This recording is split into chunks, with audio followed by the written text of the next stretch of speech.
I feel his hand connect with my cheek so hard that my vision bursts into white. The dining room falls silent, forks frozen in midair, wine glasses trembling. My father stands over me, his chest heaving, his eyes wild and wet with rage.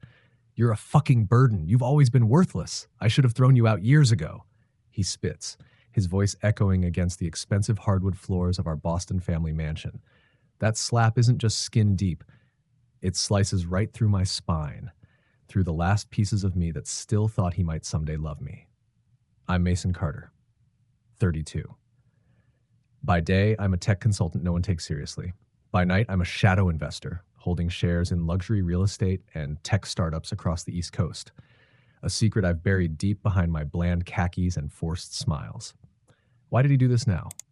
Why here at Thanksgiving in front of all the relatives, including my brother Chase and his plastic doll of a fiancée, Amber? Why does mom just look away, gripping her wine glass like it might shatter in her hand? I feel the heat spread across my cheek and taste blood at the corner of my mouth. Amber's eyes catch mine. She smirks, a small, dark, twisted thing that makes my stomach flip. What does she know? And what the hell was Chase whispering to Dad before dinner? I stand up slowly, my chair screeching across the floor. My father watches me like he's waiting for me to cower. But I don't. "Thank you," I say quietly, my voice steady in a way that shocks even me. Now I know exactly what I have to do. What did I mean? Even I don't fully know yet, but I feel something burning awake inside me, something primal. As I leave the table, I catch a glimpse of Amber shifting her legs, her tight black dress pulling higher up her thigh. For a moment, her eyes flicker with curiosity, or is it desire? I can't tell. But why would she react like that when I just got humiliated? Outside, I stand in the cold November wind, the slap still stinging. I run my fingers across my jaw, each pulse reminding me that I've been under his thumb my whole damn life. I think about the secret shares I hold, the properties in Miami, the Boston high-rises, even the old family house deed. My father always thought he controlled everything. But what if he didn't? How did I manage to hide all of that? Why did I keep it secret? My phone buzzes. It's a message from Sierra, my investor's assistant, the one I've been secretly seeing. I can almost feel her fingers on my back, her breath in my ear from last week in that downtown hotel room when she straddled me, her body gleaming under city lights. "Don't let him win. I have something for you. Meet me tonight." What the hell does she mean? Another plan? Another trap? My heart pounds as I head to my car. Amber steps onto the porch, wrapping a fur shawl over her shoulders, her lips parted slightly like she's about to call out to me. Instead, she just stares, her hands sliding along her thigh in slow circles, like she wants me to watch. Is she bait, or does she want something else? I get in the car, my mind on fire. Chase's smug grin, my mother's silence, the hidden deeds, Sierra's message, Amber's legs. I drive, replaying that slap over and over. Each time, it sounds more like a starting gun than a defeat. What will Sierra reveal tonight? Why does she want me to meet her in that penthouse suite overlooking the harbor? I park and lean forward, staring at my reflection in the windshield. My eyes look sharper than they ever have. I whisper to myself, "You wanted a burden, Dad? You're about to learn exactly what this burden can do." But why do I suddenly feel like I'm walking straight into a spider's web? I push open the heavy glass door to the penthouse suite. The moment I step inside, I'm hit by the smell of expensive candles, musky, almost sexual. I hear soft music pulsing from the living room, something slow and hypnotic, like a heartbeat echoing in a dark alley. Sierra stands by the floor-to-ceiling windows, the city sprawled behind her like a sea of dying stars. She's wearing a silk robe barely tied, her long hair cascading down her shoulders. She turns slowly, her eyes glinting like a blade under moonlight. She lets the robe slide off her shoulders, revealing black lace lingerie hugging her curves so perfectly it makes my throat go dry. She steps closer, her fingers grazing my chest, tracing the line down to my belt. "Did you like my little message?" she whispers, her lips hovering so close to mine that I can taste her breath. "What is this, Sierra?" "You said you had something for me," I manage to say, though my hands are already on her hips, feeling the heat radiating through her skin. She smirks and pushes me backward onto the couch. She straddles me, her thighs pressing against mine, her lips grazing my jaw. Between ragged breaths and soft moans, she reaches behind her back and pulls out a sleek black folder. This, she says, dragging the word out like a slow lick down my spine. These are documents proving your father's offshore accounts and bribery trails, enough to ruin him forever if you know how to play it. Why does she have this? Why now? I grab the folder, my mind racing. But as I flip through, something feels off. Why are some of the signatures smudged? Why are certain transfers too recent? Where did you get these? I ask, pushing her gently aside. She pouts, arching her back so her breasts nearly spill out of the lace. A friend of a friend, but that's not important now, Mason. Think about what we could do together. Just imagine your father crawling on his knees. I close my eyes, her words mingling with images of that slap, the dinner table, Amber's mocking gaze. But can I trust her? Or is she baiting me into another trap? She slides off me and drops to her knees, pulling at my belt. The heat surges through me, but my mind screams questions. What if she's working for my father? Why would she risk this? Let me help you forget tonight, she murmurs, her lips trailing lower. I grip her hair, tilting her face up. Why now, Sierra? Who are you really working for? Her eyes flicker, and for a moment I see fear. Or is it calculation? She stands abruptly, snatching the folder back. If you don't want my help, fine, but don't come crawling when he destroys you. Think carefully before you push away the only one who wants you to win. She storms to the bedroom, the robe falling from her hips like a whisper. My body screams to follow, but my mind claws at me. Why would she help me after all this? I stare at the city lights, my hands trembling. I think about the video she leaked of us, the scandal that almost destroyed me. How she came back just in time to save me, or finish me off. My phone buzzes again, a text from Amber.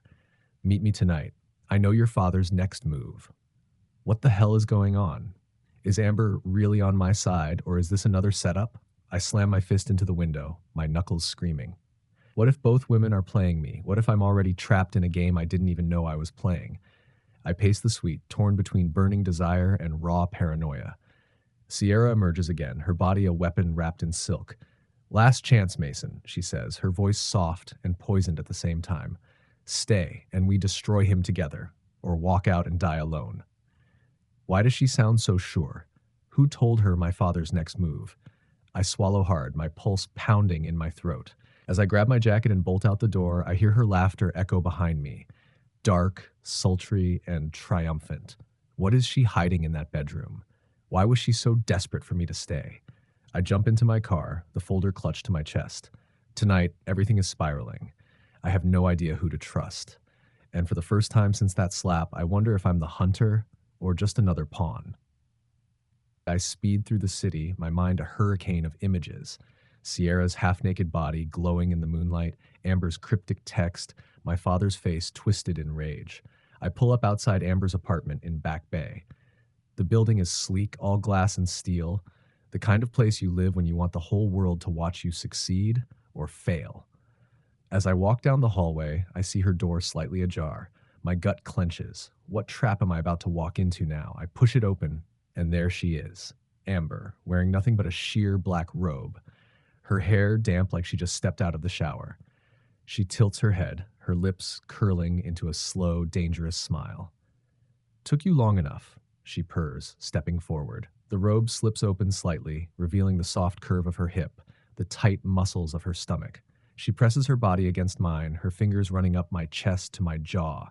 You look tense, she whispers, her breath hot against my ear. Want me to help you? Relax? My fingers dig into her waist, my anger fighting my desire. What do you know about my father's plan? I hiss. She leans back, laughing softly, her nipples peeking through the thin fabric. You always get straight to business, huh? Even when you're rock hard for me right now. Her hand slides lower, but I catch it. Talk. She sighs dramatically, then pulls away and walks toward her bar cart, swaying her hips like a goddamn metronome set to seduce. I heard him talking to Chase last night, she says, pouring herself a drink. They're planning to freeze your offshore accounts and file a fraud lawsuit to publicly ruin you. He already bribed 2 of your old partners to testify. My throat tightens. How the hell did he move that fast?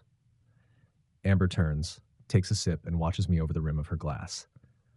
You didn't really think you were the only one playing this game, did you? What do you want from me? I growl. She sets the glass down and saunters over, slipping her robe fully off and letting it fall to the floor. She's completely naked now, her body a perfect weapon, every curve sharp enough to slice through my resolve. I want out, she whispers, pressing her body to mine again. Out from Chase, out from your father's control, and maybe in with you. Why now? Why betray Chase? She kisses me hard, her teeth grazing my lip. I feel the heat surge through me, but my mind screams, is she really switching sides, or is this another setup? Suddenly, she pulls away and grabs a small USB drive from the table. This has copies of their bribes, recordings of private meetings, everything, she says, dangling it like a toy. Take it, but if you screw me over, I'll release it all to the press, including the parts about you. My hands shake as I take it. How did she get this? Why give it to me? She pushes me back onto the couch, straddling me, grinding down as she leans in to whisper. Because I know you're going to win, she says, licking my earlobe, and I want to be on the winning side. Plus, I've always wondered what it'd feel like to have you inside me instead of Chase. Her hips rock, and I feel myself losing focus. My body begs me to give in, to forget the betrayal, the schemes. But what if she's wired? What if this is all being streamed to my father right now? She kisses down my chest, her nails leaving hot trails on my skin. My mind splits between strategy and raw animal lust. Tell me, I gasp, my fingers tangled in her hair. Is this real? She laughs, her mouth brushing my stomach. Depends. Do you want it to be? A sudden crash from the hallway. I jerk up, pushing her off me. The door slams open. Chase storms in, his eyes wild, fists clenched. You son of a bitch, he screams, lunging at me. Amber screams, scrambling to cover herself. We crash into the glass coffee table, shards flying. Chase swings wildly. I dodge and land a punch that splits his lip. She was mine, he shouts, blood dripping onto his shirt. She was never yours, I snarl back, shoving him against the wall. He pulls a knife from his pocket. The blade glints under the apartment lights. I grab a broken glass shard and hold it out in front of me, my chest heaving. Come on, Chase. You want to finish this? His eyes flicker, and for a moment I see the scared kid behind all that arrogance. Amber sobs in the corner, naked and shaking. Why did she set this up? Or did she? Chase drops the knife, collapsing to his knees. You ruined everything. Dad's gonna destroy you, he sobs, hands in his hair. I pick up the USB drive and step over him, my pulse hammering. As I reach the door, I glance back at Amber. She's covering herself with a pillow, tears streaking her cheeks. But is that a smirk hidden beneath? What did she really want tonight? And what the hell is actually on this USB? I bolt down the hallway, my mind spinning faster than my heart. Why do I feel like I just stepped into an even bigger trap?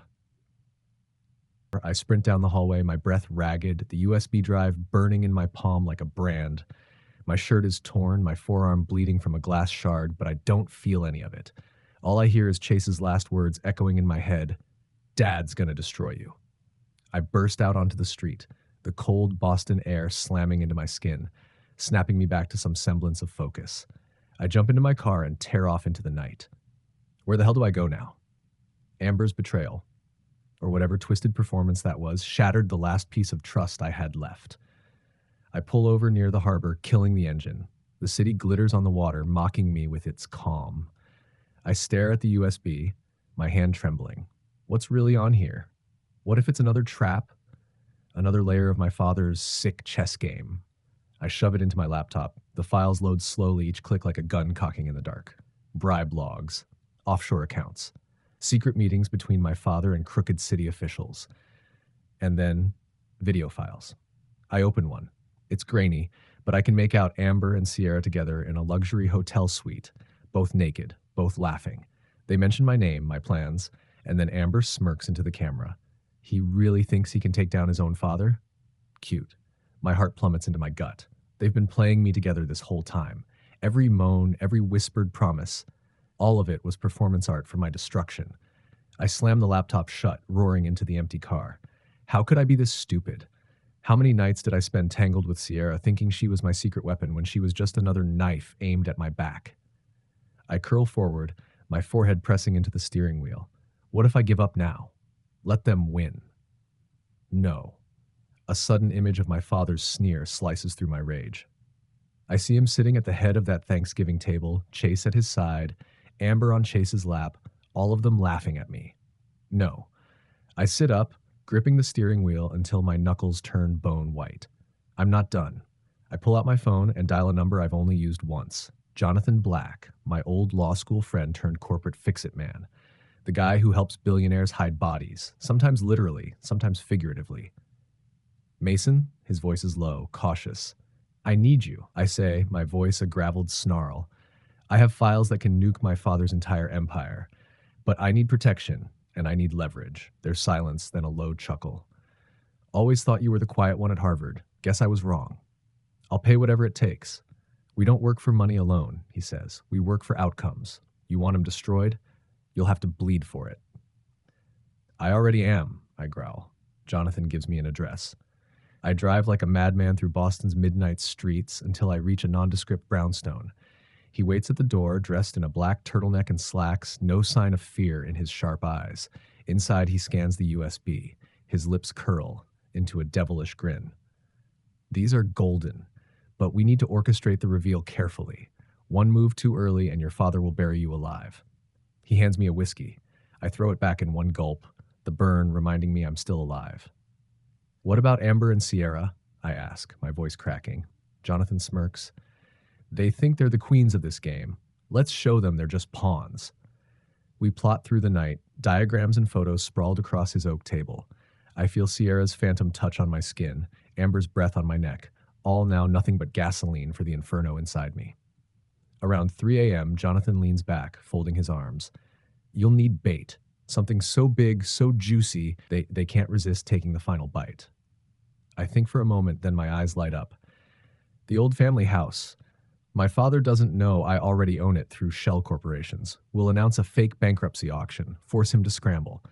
Meanwhile, we leak the bribe videos at the gala fundraiser. Jonathan's eyes gleam. Now you're talking. But what if he expects this? I ask, paranoia digging at my spine. Jonathan laughs. Then we'll have a second trap inside the first one, Fry. Double blinds. You make them think they're winning until they're already buried. I look out the window at the faint glow of dawn breaking over the harbor. Can I really do this? Outwit the man who's been puppeteering my life since birth? Why do I feel like there's still something else? Some final betrayal I haven't seen coming. I down another whiskey, my fingers drumming restlessly. Are you ready to become a monster to kill a monster? Jonathan asks. I lock eyes with him. I already am. And for the first time in my life, I feel truly alive. But why does it feel like the final blow is still lurking in the shadows, just out of sight? If the night of the charity gala arrives faster than I expect, I stand in front of the mirror in Jonathan's penthouse, adjusting the cuffs of my tailored black suit. My reflection looks alien, sharper, more dangerous. How did I get here? From a slapped, humiliated son to a man about to orchestrate his own father's public execution. I slip the final micro USB into my inside pocket. It feels like a heartbeat against my chest. Outside, a black SUV waits. Jonathan sits in the back seat, tapping away on his phone. He looks up as I slide in, his sharp eyes studying me like a predator sizing up prey. You sure you're ready for this? He asks. I've never been more ready, I say. But inside, a small voice whispers, what if you're wrong? We arrive at the hotel. The gala is a glittering hive of Boston's wealthiest, politicians, socialites, CEOs. My father is the star of the night, set to receive a Lifetime Civic Leadership Award. The irony makes bile rise in my throat. I scan the ballroom and spot Sierra first. She wears a crimson silk dress with a slit up to her hip, her curves on full display. Her eyes meet mine across the crowd. A slow, knowing smirk slides across her lips. Next, Amber. She's in a shimmering gold gown, her hair up, her neck bare and tempting. She raises a glass at me, her eyes sparkling with secrets. Why do they look so calm, so confident? Jonathan moves off to the tech booth, his fingers flying as he uploads the leak files to the projector system. I slide toward the bar, my eyes locked on my father. He's laughing with a state senator, one arm around Chase. Chase. His jaw still bears a faint bruise from our fight. He shoots me a death glare, gripping a glass of bourbon so tight his knuckles glow white. Amber slides up beside me. Her perfume is heavy, almost suffocating. She lets her hand linger on my arm. You really thought you could beat him alone? She whispers, her lips brushing my ear. What do you mean? I hiss, trying not to draw attention. She smirks. We've known for weeks. Sierra and I, we let you think you had the upper hand. You really believed the USB was real? Cute. My pulse stops. I glance across the room. Sierra is now leaning in close to my father, whispering something that makes him throw his head back in laughter. Amber's hand slides lower, her nails digging into my side. I always did enjoy watching you struggle, she coos. She slips a tiny earpiece into her own ear and murmurs something I can't catch. Suddenly, security guards start shifting around the edges of the room, eyes zeroing in on me. Jonathan's voice crackles in my hidden earpiece. Abort, Mason. They know. The files are corrupted. They flipped the whole network. What the hell? Amber presses closer, her breath sweet and venomous. Daddy Dearest bought everyone. Jonathan's people, even your Shell Corp lawyers. You never stood a chance. I shove her away and bolt for the side door. My heart is a war drum in my chest. How did they turn everyone? How long have I been dancing in their spotlight? Security lunges at me near the exit, but I duck, crash into a dessert table, and roll across the floor. Plates shatter. Glass explodes under me. I scramble up, blood streaking my white shirt, and sprint down a service hallway. My mind spins. Was Jonathan in on it? Or did they outmaneuver him too? I burst into the loading dock. Cold night air hits my sweat-soaked face. I'm about to make a break for the street when a black car screeches to a stop. The back door swings open. Get in, Jonathan's voice roars. I dive in. The car peels out, tires screaming. Inside, Jonathan's face is pale, his hands trembling. They bought my inside guy at the tech booth, he pants. They swapped your files mid-transfer. Everything is burned now. But he reaches into his jacket and pulls out a separate flash drive. I kept a real backup, the nuclear option. But if we use this, there's no going back. You'll be marked forever. Do it, I snarl, grabbing it. Jonathan slams his laptop open, starting the upload to a secure server. Once this hits, he warns, they'll come for you with everything. Lawyers, hit pieces, maybe worse. Are you sure you want this life? After tonight, there's no life left to save anyway, I spit back. I watch the upload bar crawl forward like a wounded animal. My phone vibrates, a text from Sierra. Congratulations, you just signed your own death warrant. I let out a bitter laugh. Why did I ever think I could outfox them so easily? Why does victory always taste like blood in my mouth? Jonathan looks at me, his eyes almost sympathetic. Get ready, Mason. You're about to become the villain in their story. I wipe blood from my forehead and stare out the window at the dark city skyline. What if I don't win? What if this ends with me rotting in a cell or bleeding out in some alley? But another image flashes, that slap. My father's voice calling me a burden. Amber's mocking moans. Sierra's fake gasps. No, I'd rather die fighting than live crawling. The upload finishes. Jonathan hits broadcast all. Somewhere in the city, screens begin to flicker. Social media explodes. Every dirty bribe, every offshore scheme, every backroom deal, all of it floods into the public eye. A single tear rolls down my cheek, but my lips twist into a savage grin. What will my father do now? What will Sierra and Amber do when the whole world sees them for who they are? Why do I feel like I just triggered something far bigger than I ever imagined? The car weaves through the city as if we're ghosts slipping between cracks. Sirens wail in the distance, but they're not for us, not yet. My phone lights up with hundreds of notifications. News outlets, social media tags, angry voicemails from distant relatives, and threats from numbers I don't recognize. Jonathan keeps glancing at me in the rearview mirror. His knuckles are white on the steering wheel. They're going to come at you fast now, he mutters. Stay sharp. I nod, though my mind is a storm. My father's empire is burning in real time. Stocks plummet, charity sponsors pull out, and headlines scream words like fraud, embezzlement, and family betrayal.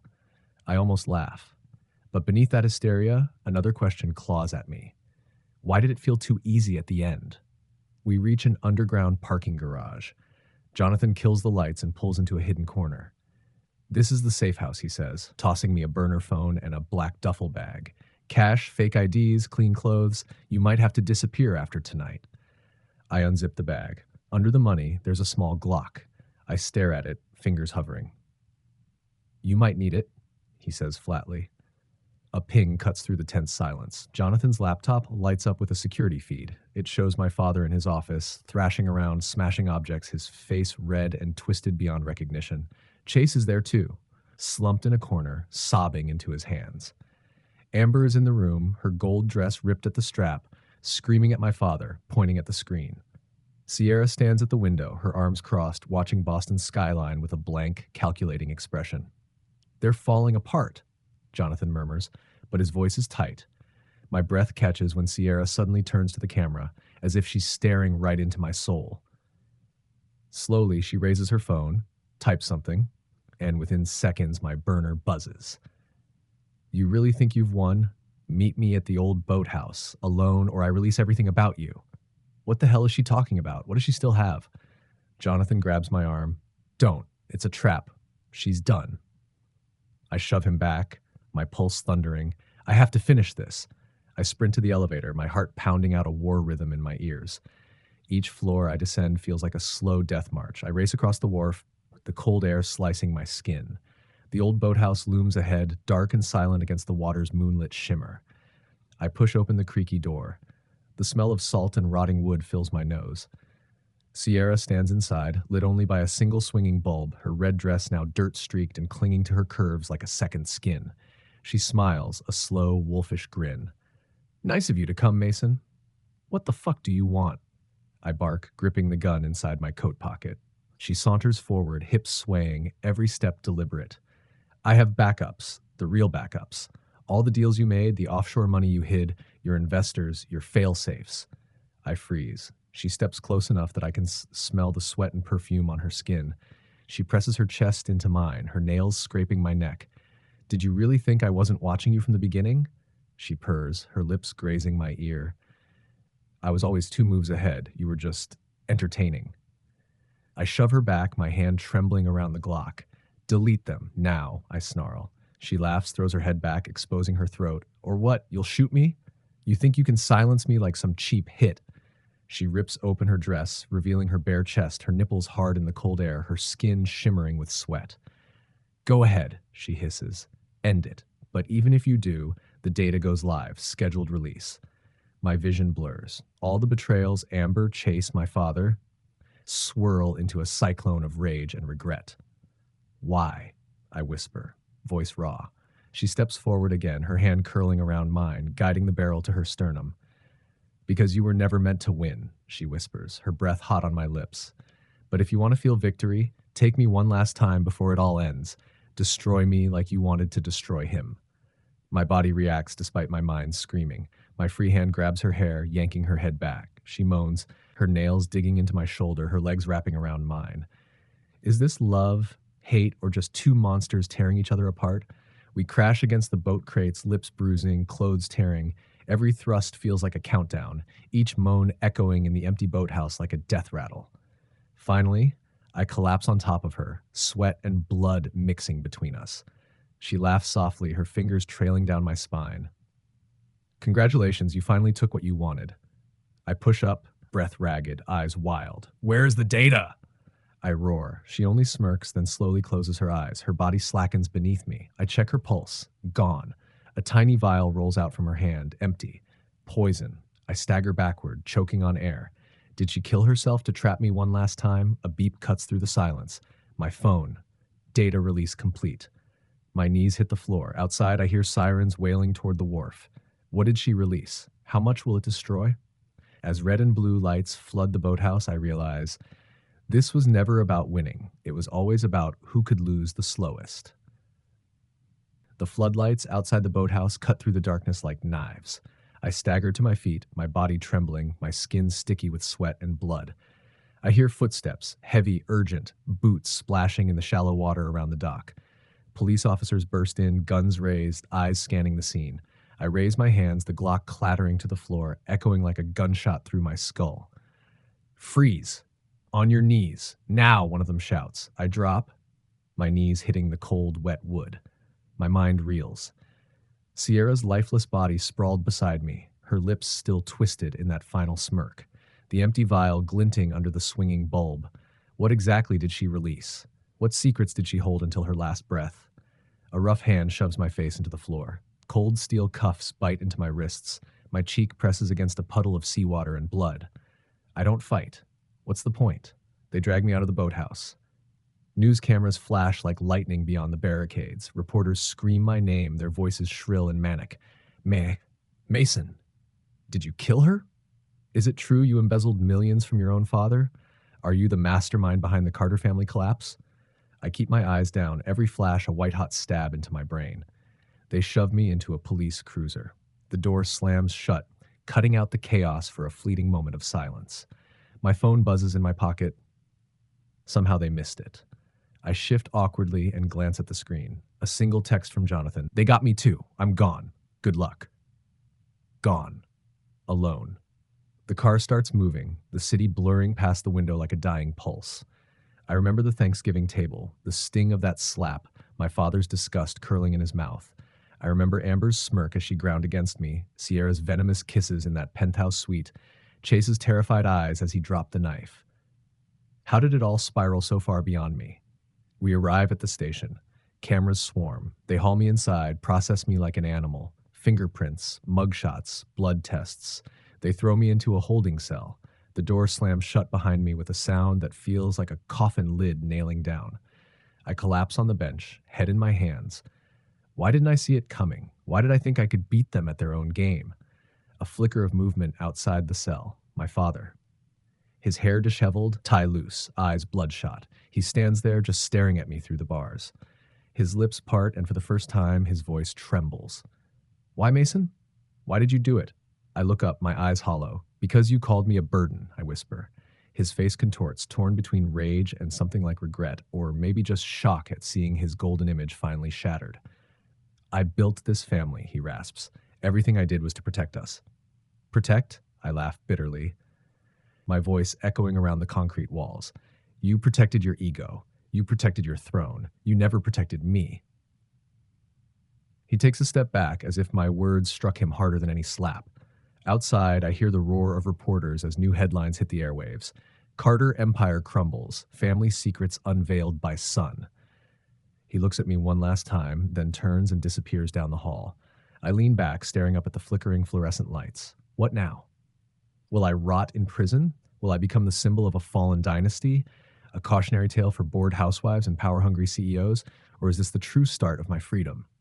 A guard passes by, sliding a tray of food through the slot. I don't touch it. Instead, I replay every twist, every betrayal, every gasp and moan, every touch that felt real, but was a blade hidden under silk. Through it all, one truth emerges, raw and blinding. I was never the burden. I was the weapon they underestimated. I might be in a cage now, but outside their world is burning. Stocks gone, reputations destroyed, Sierra dead. Amber's video leaks circulating like wildfire. Chase hiding from the media, his fiancée nowhere to be found. I smile, slow and dark. I won, in a way. They wanted me silent and obedient. Instead, I became the echo that will haunt them forever. I lean forward, resting my elbows on my knees, my eyes narrowing at the barred door. What if this is just the beginning? What if there are still pieces on the board no one sees yet? I feel a spark deep in my gut, hotter than rage, sharper than grief. The guard returns, unlocking the door. Your lawyer's here, he mutters, not meeting my eyes. I stand up slowly. My joints crack like old wood, but I feel taller than ever. I step into the hallway, each footfall a quiet promise. This isn't over. It's only the first chapter of a new empire, one I will build with blood, ruin, and all the twisted lessons they taught me. And when I rise again, they'll remember what happens when you call someone a burden.